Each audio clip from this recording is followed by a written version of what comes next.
Okay, guys, good morning. Thanks for joining for our next session of Mastermind. I am really loving these. I've been trying to put a lot of thought into them, so I hope that you're getting a lot of value out of them, especially the newer agents to the team. But this is really, today, I think can be even more impactful for agents who have been doing this for a while. So I'm really interested to hear your thoughts and your feedback as we talk through this.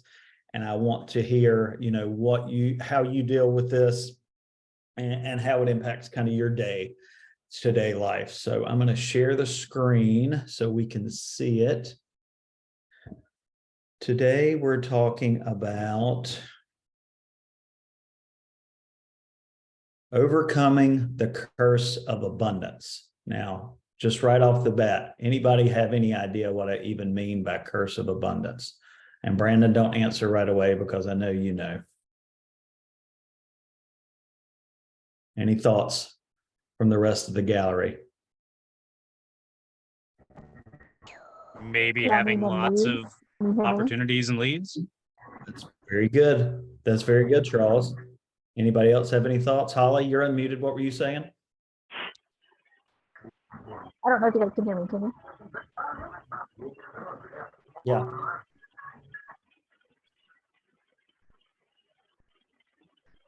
Okay. Charles kind of nailed it on the head. It's at the point where sometimes you start to feel a little overwhelmed in real estate just because you have so much going on. And when you start in the business, what are you hoping for? To have a lot going on, right? And then you get to the point where you're like, I've got so much going on. I wish I didn't have all this going on. And that can be kind of a vicious game to play in your mind. So the purpose of today's talk is to kind of get your mind to shift from thinking about a curse of abundance to shift from a mindset of having to do something to getting to do something, and really actively thinking that way and using that language. And I will stop, I will tell my kids, I get to go show a house. I'll be back in an hour and a half. Okay. Or you can ride with me or whatever it is, but it's kind of thinking about it from that perspective. So we're going to talk about how that can apply to different parts of what we do. Really, this is about reframing that mentality from feeling obligated to tackle these tasks and feeling like you're just working through a checklist, which, hey, a to-do list is a checklist, but that's there to guide you through your work. So you don't have to spend a lot of time figuring out what you have to do, right? We set it up so we know where we need to be, but really thinking about why you're here in the first place and the joy that you can get out of this really meaningful work that we do and helping people make one of the biggest decisions in their lives, right? And shifting that perspective to adopting that I get to do this. And how fortunate am I to get to do this? When I set out all those months or years ago and said, you know what, I want to get into real estate. And you signed up for that pre-licensing class and you sat through all of those classes and listened to that, instructor drone on about stuff. And you were taking notes and looking at slides on PowerPoint or whatever. Why you did all that was to get into the position where you were or are today and to make the most of the opportunities you have. So it's really just about shifting your mindset. So thinking about this first, understanding what the curse of abundance is, and it's exploring challenges associated with what Charles said, having too many leads and opportunities. How does that feel sometimes? Somebody say something. Overwhelming. Go for it, Brooke. Sometimes just like overwhelming. Like you transferred me a bunch of stuff yesterday and I was like, whoa, I got a lot to do. I got a lot of read through and read their notes and talk to them and then, go from there. It can be a lot whenever your to-dos go from like 20 to 95 in like 25 minutes. So it's a lot. I understand that. And how would you reshift something like that or reframe it in your mind? Just seeing that that's more opportunity to make money and like go forward and help people. Because, I've been through all my leads and I feel like I've gotten what I can at the moment. So having new opportunity is great. It's not a bad thing. It's just can be overwhelming. And that's fair. And that's where we come to, really framing that mindset, right, in our own minds and how we approach it. It can feel, to the third point under the third bullet point under the first point, you can identify that how it can negatively impact your productivity because what you feel like, hey, I'm pacing, I'm caught up, or I'm where I need to be. And then boom, all of a sudden, and then what's the fallout with that on everything else that's going on with my life? Because we all have lives outside of work too, right? But it's also about framing it for what it's going to allow me to do for the rest of all of those other things and why I'm really here in the first place, right? So what about the power of the mindset shift? I want Brandon's input here some because we have talked about this before, and I know he tries to think this way too. Talk to me about that getting to do mindset and how you approach that, because you've been doing this for years now, and you've had thousands of leads to work through. So tell us a little bit, give us some insight into your approach to that. Yeah, and I will say to kind of just piggyback on the point that Brooke made, I still have those feelings from time to time. Like that doesn't ever go away. You just get better at learning how to manage those. And so really, I try to think of everything from the process of, hey, I get to do this. And I have to tell myself that all the time. Otherwise you can swirl and get negative really quickly. But just to kind of get down to brass tacks, there's 84,000 active real estate agents in North Carolina. And the average agent is doing 6 to 8 transactions a year. Well, up here in the Triangle, you can't rent an apartment, a nice apartment on the income from 6 to 8 transactions a year.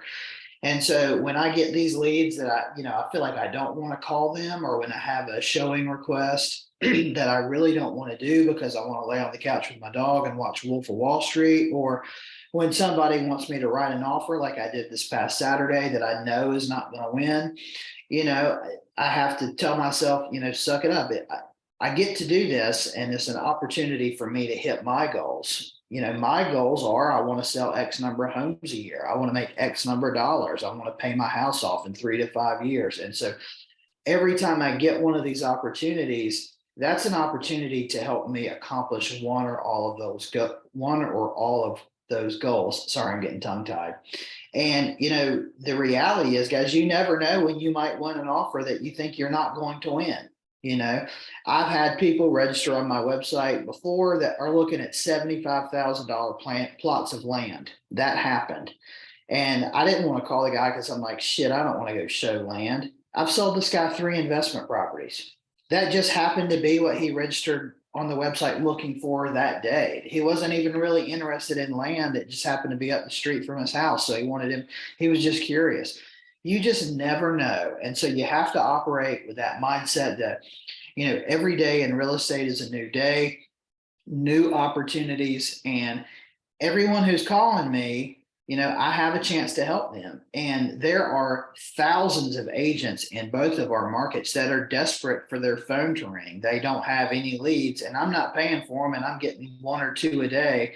I need to make the most of this opportunity. That's really well put. I appreciate that. I think it makes a lot of sense to look at it from that way. And I think it's always natural for any of us not to want to jump on something right away, or for our first inclination to be, I'd rather not deal with this right now. But, we opted to get into this game, and this game is about urgency, and it's about responsiveness, and it's about showing up and showing value before someone else has the opportunity to do that. And to Brandon's point, why are they going to choose us versus one of the other tens of thousands of real estate agents in the marketplace that we work? And ideally, it's because we show up first, we show the value, we build the relationship. It's hard to do that if you don't have the mindset that, hey, I really want to do this. I want to show up for these people. I get to do this. This is an opportunity, that I want to make the most of. So what some strategies recommended for kind of shifting into that mindset is, understanding another point that Brandon made is being grateful for these opportunities that are presented, right? Because There are lots of agents that are out there, and some of you have been in this position before that don't have anything coming in, right? They don't know who to call. They don't have anybody looking on their website. They don't have anybody, adding to their favorites list or running mortgage calculations on their website. They're just at the grocery store handing out cards or, handing out flyers in neighborhoods, and that's it. Now, those are good strategies in addition to having the opportunity to call leads, right? I'm not poo-pooing those at all, but some folks only have the option to do that because they've got no one coming to them. The hardest thing in real estate is to get someone to come to you. And when all these people come to you, you want to make sure that you're getting back to them, right? We set meaningful goals, right? And ideally, they're aligned with your values because we've all said, hey, I want to do this for myself or my family or for my future. And I'm setting a certain goal because it's based on what I want to do at this point in time and aligning them with what's important to you. And then we talk about this as well, creating a balanced workflow, right? We talk about that constantly, the ideal weekly schedule, your daily activity, right? Making sure that you're working efficiently and working in real estate when you're focused on real estate and only focusing on it, right? And not being distracted by 10 other things. That way you can knock those tasks out and then move on to what's next and really efficiently working through it. I've told everyone, and I'll say it again, my goal is year after year, you either do the same amount of transactions with less work, or you do more transactions with the same amount of work that you did before, because you're going to get better. You're going to continue to get more efficient, right? Any other thoughts on that aspect of the conversation? Charles, definitely interested in your input, and Nate as well, since you guys have been around a while. Lead management, streamlining it. That process is right here for you. You guys don't have to think about that, right? It's just about making sure that you're using the tool the right way, right? Enter in those to-dos so you know when to follow up with people and why you should be following up with them. Using the automated processes like we do for the qualified drip to make as many touches as possible. To do what? To elicit a response. So we're able to start conversations and start to provide value and build meaningful relationships with people. And then developing those strategies for qualification. But again, we've done that. It's there. All you have to do is push play and then show up for the steps when it's not automated, right? How about client relationship? Go ahead. I was going to say, Doug, I think that's a good way in terms of helping to kind of get over that curse of abundance, is because we already have the tools in place, like the systems that we use primarily with Boomtown. I mean, I've talked to people that are not on systems with a CRM, and frankly, if you're not using a CRM, you're wasting your time. And Boomtown, at least what we use, it makes it so you're not really stressed out about all the leads that are coming in. Instead, you're able to utilize the program in a way that makes it efficient to be able to use them. I mean, if you're using the system that you have, you're going to be efficient. So then it's really not as bad because you're like, well, hey, look, I'm going to get through these 10, try to get 1 or 2 people on the phone and go through the next 10. And yeah, just use the system that you have and trust the process.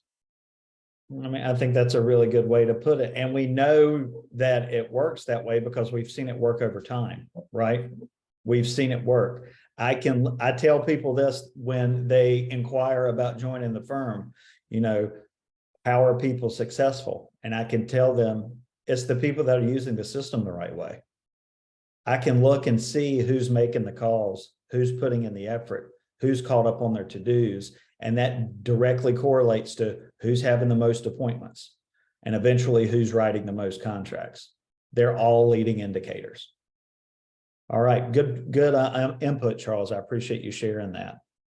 And again, that's the point of it, right? To make it streamlined and as, maybe this isn't the right word, but as thoughtless as possible. Because if you put the input in the right way, you just show up and it tells you what to do next. Then you just have to do it in a timely fashion, right? And stay caught up on it. And that's where people drop off to. And to Brooke's point, that's a really good point. You feel like you're called up, and then this is extenuating circumstances. We have leads transferred from somebody else, so it added a bunch, but people will slack off on a weekend, you know, and it'll go from 20 to 70. And now you start to feel overwhelmed. And then you're like, well, I'm never going to get caught up. And then you stop trying to get caught up. And then that's like the car driving off the cliff. So that's why I always say, you know, you got to build those good habits to begin with and not let yourself get in that situation, because then that's a vicious cycle of, okay, now I'm not caught up. Now my people that were under contract have closed, and now I've got no one in the pipeline.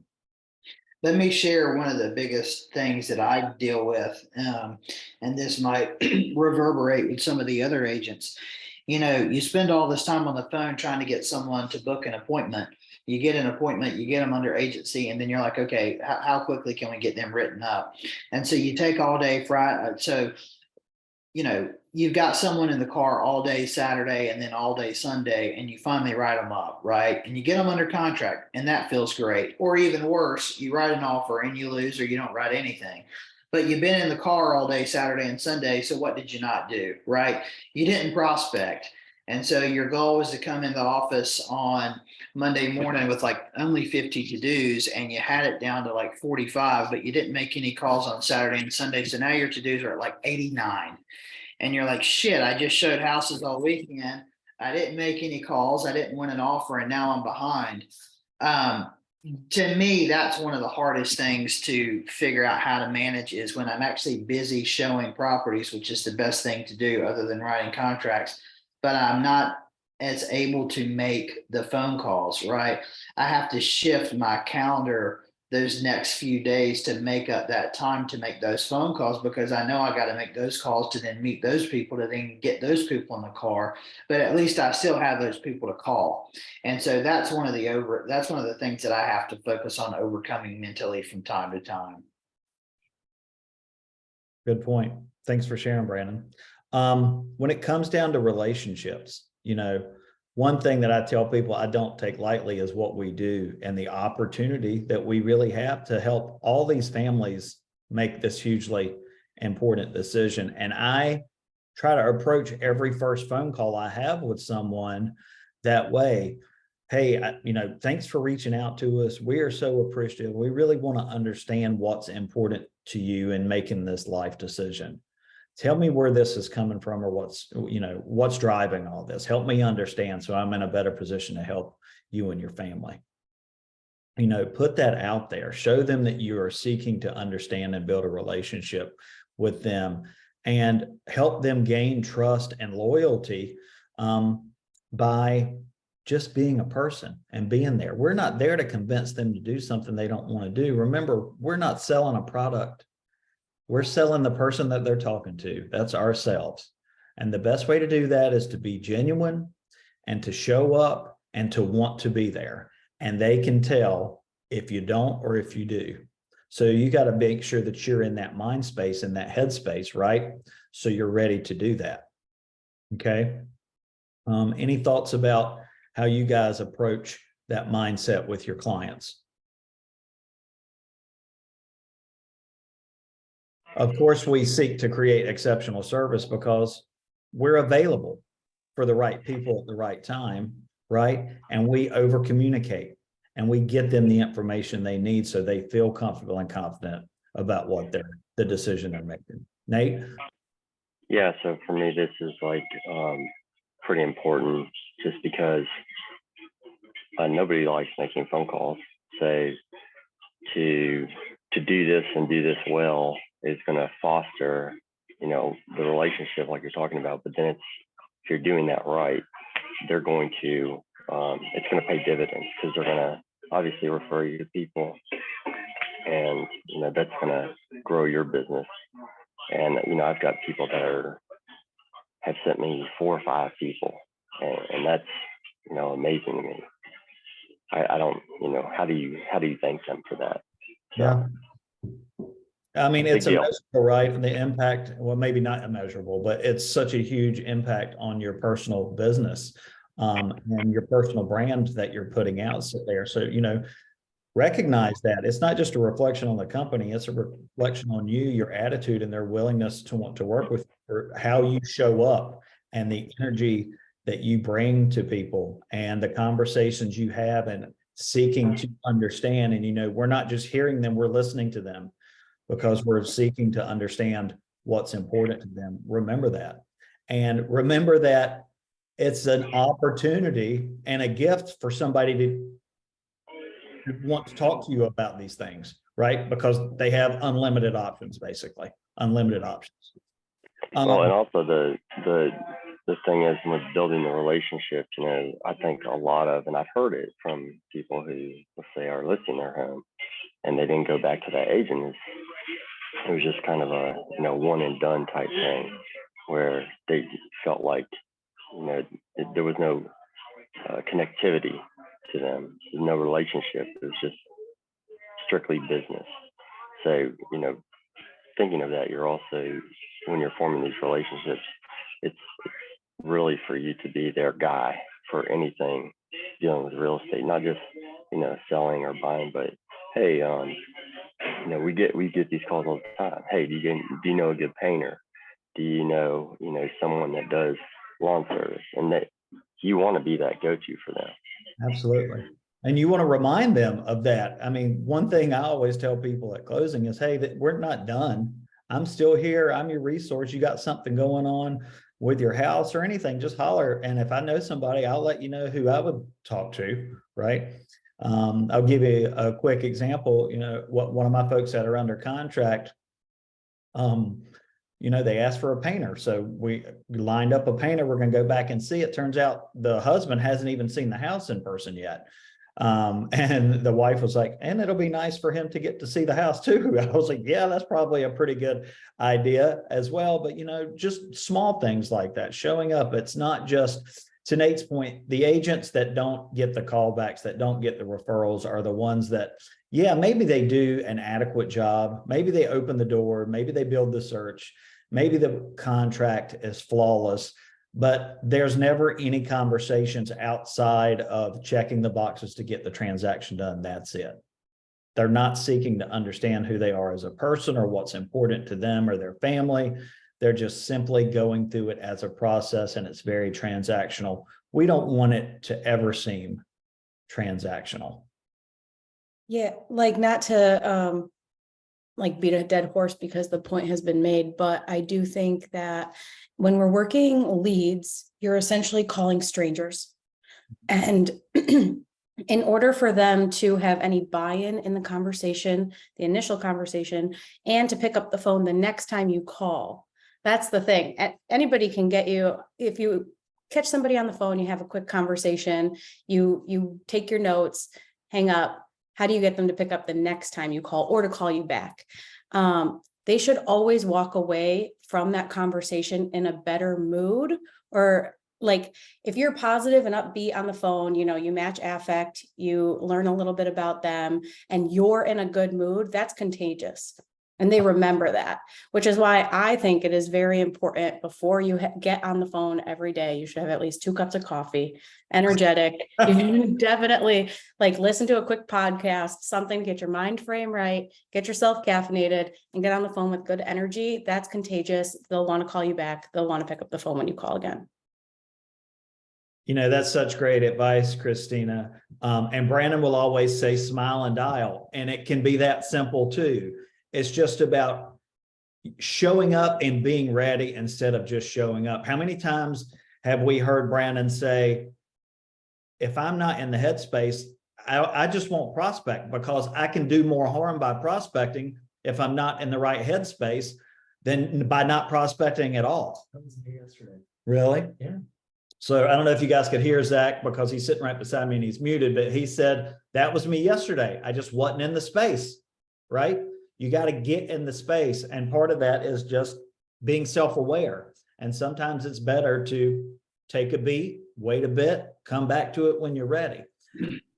But part of it also is figuring out what does that run up look like? Like say, you have to prospect tomorrow. I don't have a choice. What am I going to do to get myself in the right headspace? Christina's going to have 17 cups of coffee. and listen to a great podcast. Brandon's going to play with his dogs. You know, who knows? You got to figure out what works good for you. Some people are going to be like, well, shit, I need to pay my electric bill, so I better call somebody until I book an appointment, right? You know, there are all different types of motivation, but it is also about, we're talking about mindset, right? It's about figuring out what mindset's going to work for you. Moving on. So embracing continuous learning and growth, you know, that's an opportunity too. Every time we get together as a team, that's the purpose of it. It's not for us to, or for me, because I'm the team owner, to say, you're not doing this or you're not doing that. It's, we're talking with each other about things that are ideally going to make us better agents, so we can build better relationships with our clients, right? So we can provide more value. So they pick up the phone that second time we call. Christina, another great point.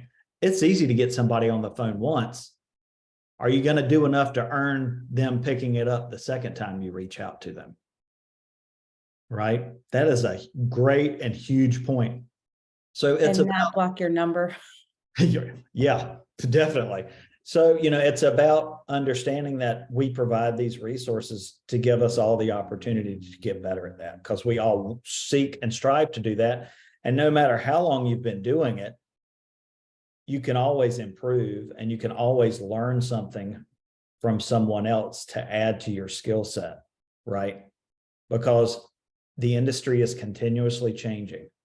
And we know that, and we've seen it change and evolve over, even the last 6 months now, but definitely over the last 3 years. It's looked like a tsunami that's crashed back to earth and now started to build again, right? So it's just about putting yourselves and seeing the opportunity to be there to get and gain that knowledge and continue to add to your database of knowledge to make you a better agent, to put you in a better position to provide value and build these relationships with those folks and understand the market and explain it.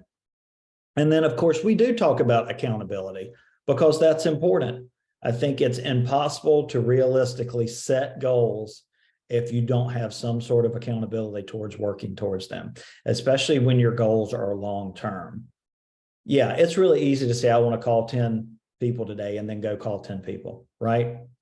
The hard thing is to say, hey, I want to call 60 people this week, or I want to call 250 people this month, or I want to call 3,000 people this year, because I know, based on our team data, that that's what it takes to hit minimums, right? And the accountability piece comes in that says, hey, remember, we know on average what numbers are necessary. I'm saying that I want to help you achieve the goal you set for yourself. If you do, you need to make sure you're doing X, Y, and Z. And are you doing it? Right? And then, of course, supporting each other, which I think we do an amazing job of. And I know we got some new folks, and I applaud all of you, because you bought right into the culture of being there and being supportive for each other. And I appreciate it so much. That's why I wanted you on the team, because I sense that you would buy into that. And it is the environment we always want to have, is that we show up for each other and be there. And, you know, celebrating achievements together. I love when we see celebrating in the group and people congratulating each other. You know, I think that's important. You should be surrounded by people who want to celebrate your success. And at the same time, you should want to celebrate others, right? We're not competing with each other. We're all at a different point in our career, in this game, in this process, and that's fine, right? Let's continue to lift each other up and help each other be successful. And, you know, we can all lead by example, by wanting to be here, right? Showing up, being excited about what we give to do or get to do, and not what we have to do, right? Other thoughts? That's really the list. And I thought it was pretty comprehensive, but I'd love to know if anyone has anything else they want to add to it. Zach? London? London has a lot to add. We'll get his notes later. Yeah. No, I mean, for me, like yesterday, I was saying, you know, I made a few phone calls yesterday. I literally, to be honest, I love calling people, especially the new leads that come in. All I can think of is like, that's somebody that is knocking at the door and, you know, if I don't open it, I'm rude, right? It's kind of like looking at somebody out the window of the side door, you know? So, you know, I'm not joking. Yesterday I woke up and a minute after I woke up, I got a new lead and I was not even fully awake yet. And I'm like, oh, just call them real quick. Probably voicemail. Nope, they answered. He called me a car salesman. Really? Yeah, and I was like, oh, okay, well, that's not a great way to wake up. And but we had a 30-minute long conversation. Was it a little bit too long? Yes. But I got so much information from him. His mindset was great. And you know, we covered really good ground. And so that's how I started my day off yesterday. So all of that to say, you know, that did I want to make a whole lot of phone calls for the rest of the day? Not really, and I didn't, but I called the people who I knew it was time sensitive and I need to go ahead and get a word across their ears, right? So I did that. And that's kind of like a self-accountability thing. And the rest will follow, but you know, that structure that you set up throughout is really helpful. But anyway, so that's just kind of how the day I had yesterday was. So Well, I think Yeah. that awareness is huge, right? Especially if we're going to do this every day, because we can't be at a 10 every single day. It's just impossible, right? Some days you're going to be at a 5. Some days you're going to be at a 2. Some days you're going to be at 11, right? Crank it all the way up. The thing is recognizing that. And it's also, I love what you said about, yeah, it just wasn't the day to make a ton of calls, but I did focus on the ones that I knew I needed to reach out to. And we've talked about that before, right? The opportunities that need attention versus the ones that necessarily don't, right? Yeah, I've got this lady pinging me from New York who's interested, but she's not coming for 2 months and she's not really ready to make a decision until 6. I don't need to respond to her email at dinner time, right? Versus I've got somebody texting me who we saw a house earlier today and now they're telling me, yep, we want to move forward with the offer. Well, that's, you know, that fire needs the hose, right? And we got to work on that one. So it's about identifying those things too, especially at the beginning, starting out in this business. And I was the same way. You want to convert every single lead, every single opportunity. You're like, oh my God, I've got somebody, they're talking to me. I want to make this happen. Let's go. Let's make it happen. That's just not realistic, and that's okay. Part of learning this business is figuring that out and being okay with it, right? And being able to identify those things. But it's the ones that we know that can turn into things that we need to make sure that we're having the mindset of, I don't have to do this for these people. I'm getting to do this for these people. And it's a great opportunity for me and the goals that I've set, right?